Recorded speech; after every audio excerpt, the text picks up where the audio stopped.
করার জন্য আপনাকে প্রথমে চলে যেতে হবে নগদ যে অ্যাপসটি রয়েছে সেই অ্যাপস। নগদ অ্যাপসে যাওয়ার পর এখানে পিন নাম্বারটি দিয়ে দিবেন।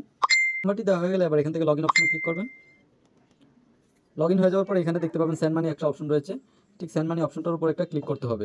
এই যে দেখতে পাচ্ছেন সেন্ড মানি অপশন, এখানে একটা ক্লিক করতে হবে। তো সেন্ড মানি অপশনে ক্লিক করে দিলাম। সেন্ড মানি অপশনে ক্লিক করার পর এখান থেকে আপনাকে যে নাম্বারে আপনি টাকা পাঠাতে চাচ্ছেন সেই নাম্বারটাকে সিলেক্ট করে নিতে হবে। আমি এই নাম্বারে টাকা পাঠাবো, এটা সিলেক্ট করে নিলাম। এরপর এখানে অ্যামাউন্টটা দিয়ে দিবেন, আপনি ঠিক কত টাকা পাঠাতে যাচ্ছেন। আমি সাপোজ 409 টাকা পাঠাতে চাচ্ছি, আমি এটা এখানে দিয়ে দিলাম। এরপর নেক্সটে ক্লিক করে নেক্সট করে নিব। তো নেক্সট করে নেওয়ার পর এরপর কি করবেন, এরপর হচ্ছে এখানে পিন নাম্বারটি দিয়ে দিবেন। নাম্বারটি দেওয়া হয়ে গেলে এখান থেকে নেক্সট অপশনে ক্লিক করে দিবেন। নেক্সট অপশনে ক্লিক করার পর এখান থেকে এই যে tap option, tap and hold to confirm অপশনের মধ্যে একটা ক্লিক করে এটাকে কনফার্ম করে নেবেন। এই যে অপশনটাতে একটা ক্লিক করবেন। তো এই অপশনটাতে ক্লিক চাপ দিয়ে ধরে রাখবো একটু 5 সেকেন্ড। এই যে আমাদের সেন্ড মানি কিন্তু কনফার্ম হয়ে গেছে, ঠিক আছে, অলরেডি চলে গেছে। তো আজকের ভিডিওটি এই পর্যন্ত। ভিডিওটি ভালো লাগলে অবশ্যই আমার চ্যানেলটি সাবস্ক্রাইব করে দিবেন এবং বেল আইকনটি বাজিয়ে দিবেন এবং আপনাদের গুরুত্বপূর্ণ মতামত কমেন্টে জানিয়ে দিবেন। ধন্যবাদ।